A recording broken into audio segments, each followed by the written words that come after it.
Hola, queridos conspiradores en casa, conspiradora, Hola. queridos conspiradores. Bueno, ¿qué les parece que hablemos de los grandes hallazgos arqueológicos de nuestro país? Según el Instituto Nacional de Antropología e Historia, hay 50,000 sitios arqueológicos en nuestro país. 50,000, imagínense nada más qué patrimonio histórico tenemos. Y claro, según se van encontrando nuevas piezas, se van haciendo nuevos descubrimientos, pues nos damos cuenta nuevamente que la historia nunca acaba de escribirse. Pero de esto hablaremos el día de hoy. No, qué tema más fantástico, ir encontrando esas caras de ese pasado. Se empieza en el siglo XIX, pero hoy se están encontrando también cosas magníficas debajo de la catedral, por la calle de Guatemala, o lo que está pasando en Santa Lucía con los mamuts. La historia está ahí, está viva, está enterrada. Y un dato, Monte Albán, creo que no es ni el 20% de lo que está fuera de lo que está adentro. Tenemos mucho por estudiar, mucho que conocer. No, bueno, y además hay a lo largo de la historia, por ejemplo, y lo vamos a platicar, 1790, cuando aparece Coatlicue, y bueno, la hallan, y la que es la Piedra del Sol, la Reina Roja, Pacal, o sea, no. Y no solamente es lo prehispánico, luego también pueden aparecer cosas, digamos, del pasado colonial, que también es parte de esa historia, ¿no? Entonces vamos a entrarle de lleno a este tema. Estamos hechos de sangre, pero también de piedra, sin lugar a duda. Estamos hechos de piedra. Este dato de los 50,000 sitios arqueológicos es solamente lo que se sabe. Se cree que hay más de 200,000 sitios que todavía no han sido descubiertos. Debajo de nuestra tierra está nuestro pasado y está nuestra identidad. Así que vale la pena muchísimo hablar sobre ello. Vamos a rascar entonces. Rasquemos. Salud.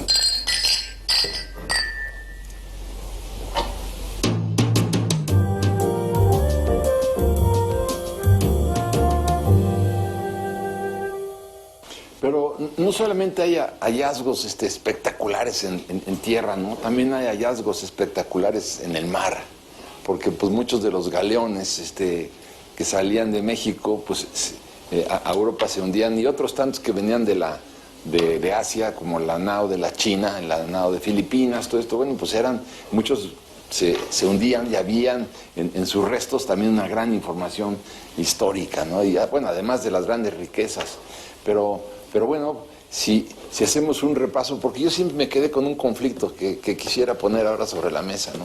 Si ustedes estuvieron de acuerdo con que se destruyera el patrimonio virreinal, digamos, para descubrir el Templo Mayor, o no. Ese es un tema que a mí me llama la atención. Sí. Sí. Sí. Bueno, ya está hecho. Entonces, Ya, ya bueno, a chivo pero brincado. No, obviamente me hubiera encantado que existiera en ese momento una técnica para recuperar los dos, para recuperar ambos. Las ventanas arqueológicas que se llaman. Las ventanas arqueológicas, que por ejemplo, ahora que hablabas del patrimonio subacuático, hay un debate muy interesante con los famosos pecios. Lo que se busca es respetar ese pasado. Entonces, lo que busca la UNESCO es dejarlos como están, ¿por qué? Porque hablan de ese naufragio, de la época, lo que traían, qué personas eran. Eso es lo lindo, no rescatarlos de ahí. Pero me hubiera gustado que eso se pudiera hacer con los inmuebles virreinales. Unas casonas preciosas, ¿no? Sí. De los siglos XVII. Pero a ver, si por ejemplo te metes abajo del Museo del Louvre, bueno, verás cómo respetaron todas esas ruinas que habían y sin embargo no destruyeron nada. Yo creo que se podía haber hecho excavaciones que te permitían, como todas esas ventanas, pero no destruir esa riqueza. Es que, a ver, también no todos los edificios coloniales eran bellezas arquitectónicas. Sí, no. También. Había vecindades, había edificios de comercio. O sea, yo creo que al final, pues tienes que hacerlo. Además, en el caso del Templo Mayor, siempre se supo que el Templo Mayor estaba más o menos en esa área. Aquí, ¿qué fue lo que detonó, por ejemplo, el Templo Mayor? El descubrimiento de la Coyolxauhqui, 1978. Sí, 78. Eduardo Matos Moctezuma. Bueno, además. Y entonces, de pronto, en una excavación de la Comisión Federal de Electricidad, hoy desaparecida, por cierto. Ah, no, la federal. No. Luz y Fuerza. Era Luz y Fuerza, exacto. Luz y Fuerza del centro. Y de pronto se la encuentran, y ahí es cuando, entonces sí, derriban, la demolición de toda esa cuadra donde hoy está el Templo Mayor y el museo. Si es así, yo creo que ahí sí. Pero, por ejemplo, yo no sería de la idea, como Benito alguna vez lo dijo, Yo. que, espérate, ya verás que sí, que él como Juan José Vaz, aquel, el de la piqueta de la Reforma, gobernador de la Ciudad de México, él decía que él derribaría la catedral para con eso hacer escuelas de artes y oficios. Yo no dije derribaría, yo dije la cambiaría de lugar para sacar en todo su esplendor al Templo Mayor. Eso fue lo que dije. Ahora no sí, pongas palabras en mi boca. Ahora, perdón. La arqueología mexicana, para mi gusto y para gusto de muchos, es una de las 4 más importantes del mundo, sin lugar a dudas. Somos de una precisión, de una minuciosidad espléndida. De otros países constantemente buscan a los arqueólogos mexicanos que son renombrados mundialmente. Nuestra escuela de arqueología, de verdad, es impresionante. Pensemos, tengo un dato que puede ser un poco contradictorio y a lo mejor hasta violento, pero la mal llamada pirámide del Sol, porque no existen las pirámides en este país, es un basamento, no es como la vemos. Esta reconstrucción de los años 40 es una reconstrucción un poco inventada, y lo lamento, tengo que decirlo, no era así esa pirámide del Sol. Ahora vas a decir que no existen los reyes, ¿no? Sí existen y luego se fugan. Pero así es. Hay fotografías donde se ve el basamento derruido completamente, y la lógica de cómo fue Gamio entre ellos la reconstruyen con su idea de lo que podría haber sido, pero es un invento, perdón. Y es que está continuamente, Benito, está continuamente descubriéndose y haciéndose estos hallazgos, porque además hay que imaginar cuando vamos a ir por partes, ¿no? La piedra del Sol, que no es un calendario, no es el calendario azteca, es una piedra basáltica, un monolítico de 24 toneladas que descubren en 1790, es el año que se descubre, y estuvo enterrado ahí porque los frailes, y en las crónicas viene, no vaya a ser que vuelvan a hacer cosas del demonio al ver la enterraron al revés, la pusieron boca abajo. Bueno, pero todo eso habla también de la historia que estaba sucediendo en la superficie. Por eso a mí se me hace que va todo tan entrelazado. Y cuando la descubren, ya no son capaces de volverla a enterrar y la ponen en el costado de la catedral. La adosan, la pegan con cemento. Y a mí me parece increíble pensar una intervención norteamericana y los ejércitos llegando y ver eso, y los mexicanos ver eso y decir: qué impresionante historia y qué mezcla de historia. Hay que decir que se llama calendario azteca, le llamamos muchos calendarios azteca, y no es un calendario, es mucho más complejo. Es una piedra conmemorativa. Es una piedra conmemorativa que tiene al centro el movimiento Nahui-Olin, el movimiento, y que significa el quinto sol de los aztecas. Tiene que ver con el tiempo, tiene que ver con la cosmogonía de los aztecas. Ahí les va un dato. ¿Sabías que si pones una moneda de 1 peso sobre una de 2 pesos y la de 2 sobre una de 5, se forma todo el calendario azteca? Qué bonito homenaje de la Casa de Moneda. Háganlo. Agarren una moneda de 1 peso, la ponen encima de la de 2 y se va formando, y con la de 5 se forma todo el calendario azteca. Ahora, dice, a todos los compañeros buscando monedas de 2 pesos. Claro, dice el maestro Matos Moctezuma, al analizar esta piedra, que además ha sido fascinación de todos los arqueólogos, que habla del sol. ¿Y por qué? Porque los mexicas adoraban ese sol. Entonces son las 3 fases del sol. Tonatiuh. Y entonces son cuando está naciendo, cuando está puesto y cuando se lo devora el Mictlán. Es fantástico. Te imaginas toda la cosmovisión, lo que tiene, los símbolos que tiene. La historia de nuestra arqueología, perdón, es una grandísima aventura. Arqueólogos de la talla de Gamio, de Alfonso Caso, de Batres. Y la tumba que hay en Oaxaca, ¿no? Bueno, perdón, Rus, que pasó toda su vida en Palenque. Montó su casa dentro de la zona arqueológica de Palenque y hizo descubrimientos asombrosos. El astronauta. Por ejemplo, que no es un astronauta. No, yo sí creo que son los alienígenas ancestrales. No, hombre, qué alienígenas ancestrales, de 8 cuartos. Las teorías de la vida, ¿eh?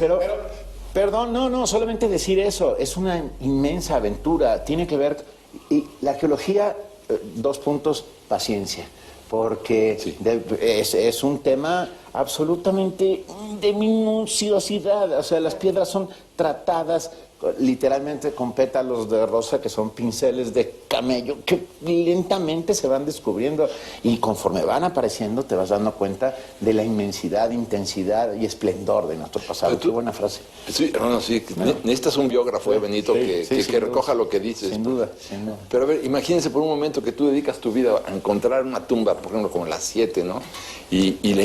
Porque sabes que existe, sabes que hay muchos elementos para demostrar su existencia y te pasas la vida y un día la encuentras. Yo creo que como arqueólogo debe ser una verdadera maravilla, una satisfacción gigantesca, ¿no? Y es una de las carreras más emocionantes a la que te puedes dedicar, pero todo siglo XX, al final yo recuerdo que te decían, no hombre, ¿cómo te vas a dedicar a eso? Eso es un apostolado. Pues claro, dediquémonos a ello. Yo dije que quería ser escritor, querida. O sea, igualito. Dediquémonos a ello. 40 horas se tardan con Cepillito para rescatar a Coatlicue, pero sin descansar. Ahora, las interpretaciones que se dan de Coatlicue, que era un verdadero demonio, que cómo era posible que la quisieran sacar a la superficie, que no... Bueno. ¿Coatlique o Coyohauqui? Perdón, la Coyohauqui, estoy confundiendo. Tengo un dato ahí de la Coyohauqui. No, y tengo un dato impresionante. La de las serpientes en las... Esa es Coatlicue. Sí. La de la falda de serpientes. Esa es la que... Coatlicue. Que además la descumbren en 1790 también, sí. Y esa sí la vuelven a enterrar porque la gente empezó a idolatrarla. Sí. Entonces la ponen, la estuvo un tiempo expuesta en el patio de la universidad y luego la enterraron. Y ya después fue cuando ya la volvieron a sacar. Y que se la dejan ver a Alejandro de Humboldt en 1804, ¿no? También la fascinación, y está en el libro de las maravillas, las aventuras de las que estás hablando. Su libro de maravillas de América está la Coatlicue y la vuelve a enterrar. Muchísimas iglesias de este país están construidas sobre monumentos arqueológicos. Y yo siempre he pensado... ¿En tirarlas? Que hay mucha gente que le está rezando a los que están debajo y no a los que están arriba. Quiero decir, si hay... Yanguitlán, por ejemplo, estoy pensando en voz alta, estoy seguro que debajo hay monumentos importantísimos. Y bueno, si de repente por algún motivo hay un temblor y se cae un pedazo de una casa y abajo podemos encontrar una ofrenda, un templo, bueno, la ofrenda que encontró Leonardo López Luján en Templo Mayor es una de las más de los hallazgos más espectaculares de nuestra historia. Se encontraron esqueletos de peces espada, por ejemplo. Qué increíble. Y con esta pequeña cosa se descubre que el intercambio entre el sureste y los mexicas existía y era constante. El pez espada venía del sureste. Que no se hablaban entre mayas y mexicas, a pesar de que viven en dos tiempos distintos, es falso. Siempre hubo un intercambio constante de ofrendas y de materiales y de cosas. Y ahora, en esta época colonial, donde empiezan a destruirse y a construir esta nueva fe, la mano tequitqui, la mano del indígena, eso que tú dices, su cosmovisión, sus creencias, algunos metían un pedazo del ídolo en las cruces atriales o en los cristos, en las iglesias, pero muchos otros con la mano, con su creencia, con la forma de pintar esos códices, plasman todavía la forma de creer y la cosmovisión. Ya es otra religión, hemos hablado del sincretismo que hizo mucho clic y bueno, finalmente dio paso al catolicismo, pero ahí se ve la mano. Pero llama la atención lo que tú decías, Alex, eso de que, por ejemplo, hayan encontrado este hallazgo, el de la Coatlicue, ¿no? Coatlicue, y que hubieran empezado a adorarla. O sea, que quiere decir que todavía todo este proceso de evangelización no cuajó, porque la gente de repente dice, no, yo creo que esta es la buena, ¿no? A pesar de que ya habían pasado 200 y pico de 60 años. Sí, o sea, es increíble. Y sin embargo la gente vuelve a creer en eso. Bueno, pero es que además realmente no cuajó del todo siempre, porque aun cuando ya eran varias generaciones las que habían pasado, pues por ejemplo toda la herbolaria, los curanderos, o sea, sobre todo siendo un pueblo tan rural siempre, una sociedad tan rural, o sea, los centros urbanos eran pocos, ahí yo creo que todavía se tardaron muchos años, siglos prácticamente, en desterrar algunas cosas, e incluso hoy en día yo creo que siguen presentes en muchos pueblos la tradición oral, ¿no? Entonces yo sí me imagino perfecto. Además tenía que ver, era una ciudad que se estaba rehaciendo, se estaba reconstruyendo, se estaba mejorando. Pues son las famosas mejoras urbanas de el Conde de Revillagigedo. 1790, el primer reordenamiento de ambulantes, la creación de la Plaza del Volador, donde se llevó a los ambulantes, el drenaje, el alumbrado público. O sea, era una ciudad que se estaba transformando. Claro, y hoy por hoy se está encontrando esa ciudad temprana de la que tú hablas, Alejandro, porque el colonial primitivo, ese estilo que se está recuperando ahora y que está en los escalones del Zompantli, tienes al Zompantli y luego tienes la capa de la primera generación de españoles que construyen una casa habitación encima de eso, mi amor, es fascinante. Qué bárbaro, qué... Yo sí Salud. derruiría el lugar donde está el Zompantli para exponerlo.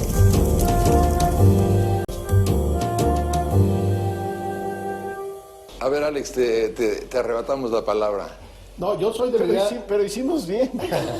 Yo soy de la idea de que yo sí, por ejemplo, sí demolería la construcción para dejarnos ver el Zompantli. Yo creo que es de esos...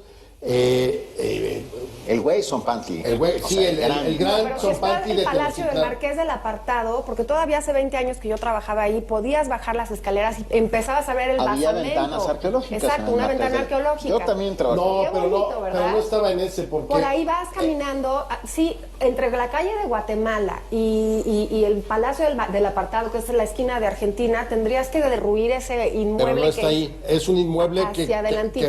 que es incluso propiedad privada, si no tengo mal. Creo que se estaba haciendo un hotel o algo así. O sea, yo Antes sí, de la vámonos. Casa Cultural de España, por ahí. No, por ahí. Habría que explicarle a nuestros conspiradores la historia del Zompantli, porque a lo mejor muchos de ellos no la conocen, ¿no?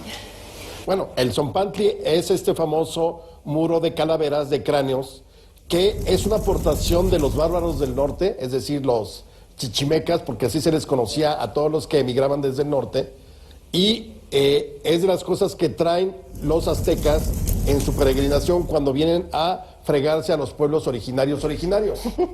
Ya nomás...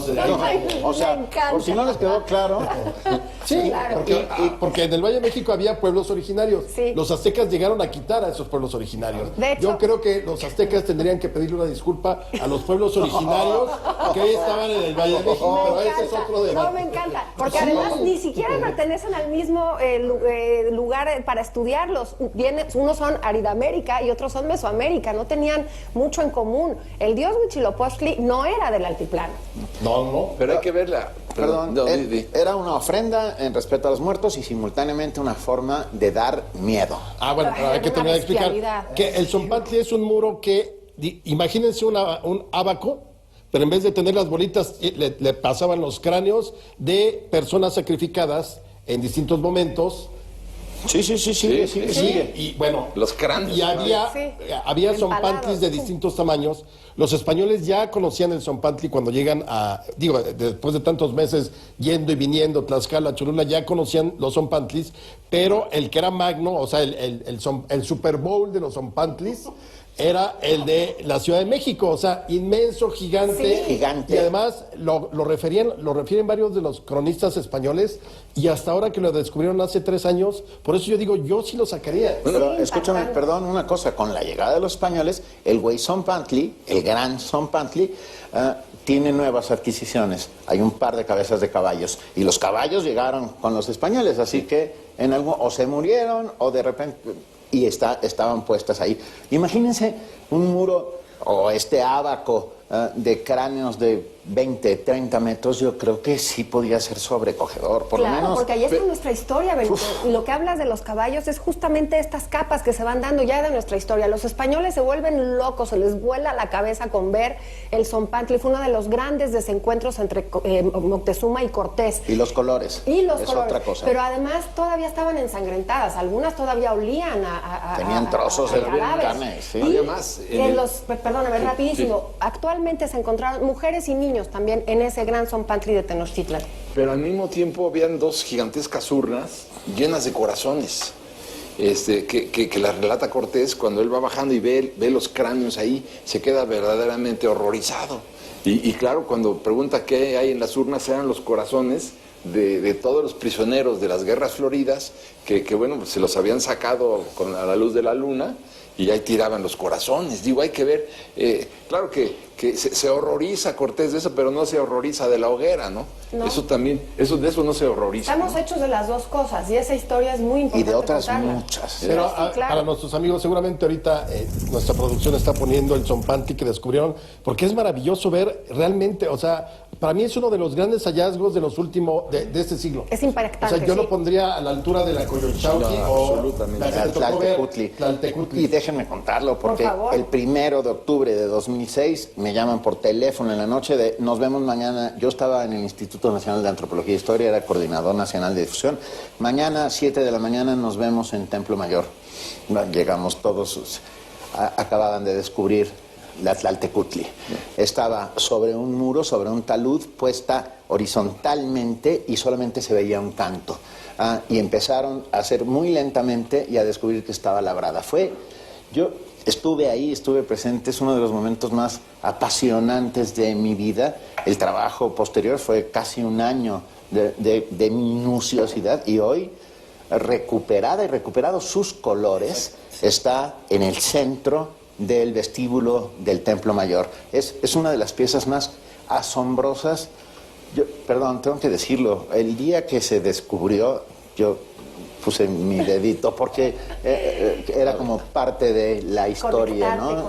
Conectarte con ella. Conectarte con tu pasado, con tu identidad, con todo eso. Fue emocionantísimo. Qué la verdad. emocionante. A mí me molesta Emocionantísimo. que esté subterráneo, porque ya llegas al Templo Mayor, llegas al museo hoy por hoy, que además es fantástico, hay que hacerlo, y empiezas poco a poco con las salas, y luego ya sales realmente a los vestigios que están, los basamentos son como cebollas, porque las pirámides se iban haciendo según la época. Entonces, Basamentos. son como No circulares. hacemos pirámides en este país. Exacto. Las pirámides son egipcias. Claro, son Porque basamentos. terminan en punta. Los basamentos son estructuras que van sobreponiéndose una sobre otra. Perdón. No, pero además a mí Estuve me 7 parece... años ahí y aprendí algo. Y yo trabajaba enfrente en el Palacio del Apartado y veía cómo iban sacando y de pronto oías la música que no es la verdadera, pero bueno, y te vas como poniendo en la piel esa época. A mí sí me parece fantástico que sea subterráneo, porque entonces arriba está lo que ya se vino después de esos 500 años y lo que era antes. Me parece increíble, a mí me gusta que estén las dos, sí lo defiendo. Yo sé que es lo más caro y bueno. Y yo también, por ejemplo, ¿no les gustaría sacar los bergantines, bueno, las naves de Cortés? ¿Las escondió? Ya no deben existir nada, ¿no? La madera se pudre y No, se pero La pierde. siguen buscando. No, pero han encontrado anclas. Sí, siguen buscando. O sea, yo sí soy de la idea de que si encuentras un barco, sácalo. A mí no, absolutamente. A mí sí me gusta que esté ahí. ¿Y quién lo ve? No, hay toda la tecnología, hay drones, investigadores. Justo ese es el debate con la UNESCO. ¿Qué hacemos? ¿Lo sacamos y a quién se lo damos? ¿Al país de origen, al país donde iba, donde está? No, bueno, Lo que contenía, Lo que de quién contenía era, también. de qué yo país sí- era. no, pero imagínate poder ver uno de los galeones, o no sé si era un galeón o... Nuestra Señora del Juncal, que es uno de los más famosos, que sigue siendo un pecio, que no han acabado de ponerse de acuerdo qué hacer con él y ahí sigue.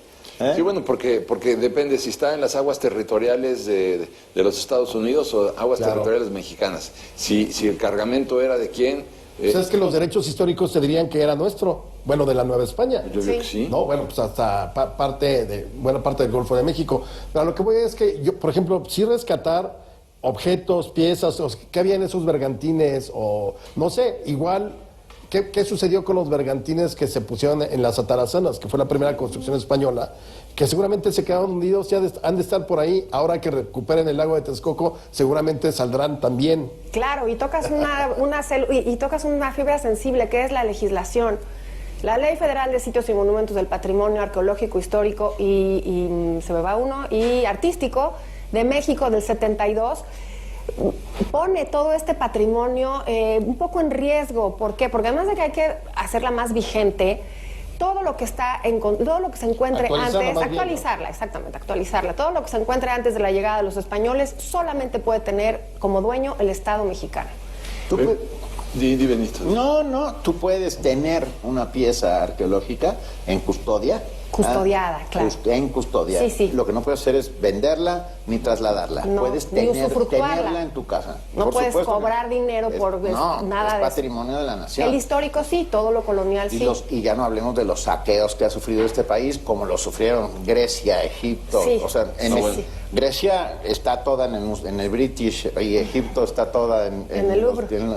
y en Berlín. Ahora, los grandes hallazgos arqueológicos han determinado, por ejemplo, la Reina Roja, que es un hallazgo Palenque. también en Palenque.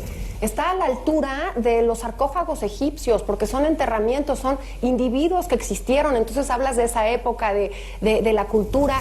Y hoy por hoy existe una cosa en el mundo, una convención, que esa convención sí me gusta, que es la de UNESCO. Yo estuve dentro de la tumba de la Reina Roja y la vi antes. ¿Pero la viste con el cinabrio? Con el cinabrio Por todavía. eso se llama, queridos amigos, conspiradores en casa y conspiradoras, Reina Roja. Se llama Reina Roja porque le ponían una especie de polvo a base de mercurio para el embalsamamiento, ¿no? Es venenosísimo. Es venenosísimo. Sí, claro. Entonces, cuando meten la camarita y ven que adentro está la ofrenda y todo, se ve todo rojo, por eso le llaman la Reina Roja. Estuvo expuesta aquí ya, obviamente ya limpia y todo, en el Templo Mayor hace como 2 años. Sí, yo la pudimos vi. ver la máscara y todo. Y el enterramiento, la tumba, Sí. me pongo chinita. Pero lo que les quiero decir es que ya nos pusimos de acuerdo los países para hacer tratados de intercambios en reuniones de comisiones mixtas, en este embrollo que traen con el patrimonio, que si aquí, que si allá. Ya existen las leyes internacionales para esos préstamos. Por ejemplo, Egipto no presta más por el saqueo que tuvo. expolio, porque son fue expolio. solamente réplicas. Entonces, bueno, ese es... Dilo. Quisiera decirles nada más esto, que estuve en Bonampak y bueno, estaba con el guía platicando con él y me dijo, esa montaña que está aquí, no es una montaña. No. Entonces, ¿qué es? Es un basamento. Sí. ¿Cómo? Sí, y esa. Y así es Montalbán De repente, también. bueno, como sueño de novelista, te diría yo, qué maravilla que tuviéramos un presupuesto para descubrir todo el patrimonio. No existe un presupuesto en el mundo suficiente para desenterrar nuestro pasado. Pero comencemos por esos grandes existe. centros, ¿no? Por ejemplo, imagínate. Sibanché, que es de una extensión tan espectacular que no hay forma de sacarlo. Que a mí me parece que de las grandes cosas que tenemos es el INA. El INA ha hecho un trabajo formidable. Formidable. Y la manera, lo que encuentra, lo que han encontrado, los hallazgos, los estudios. O sea, creo que es una gran institución. Y lo han hecho con nada, Alex. Pero yo les pediría que nos hicieran cédulas de divulgación. De acuerdo. Eso lo discutimos muchísimo. Porque, ¿sabes qué? Llegas y entonces, no, pues el tablero talud del preclásico postardío Y pedirle. plus, súbale 3, resta 4. Pero entonces no te explica, a ver, esta pirámide presumiblemente llegaba el sacerdote, se subía, aquí solo podían subir, o sea, que te den carnita para tratar de entender más todos esos lugares. Perdón, y como final, que los maestros no pidan que los niños copien ¡Qué las cédulas, tortura! por favor. Generaciones Yo pido un torturadas. aplauso para los arqueólogos mexicanos. De verdad, Yo sin pido duda. un aplauso para el amor. No, Había llegado. Para los arqueólogos. Ya nos vamos. Los arqueólogos Salud por esta historia no son, nuestra. son héroes porque lo han hecho con nada. Exactamente.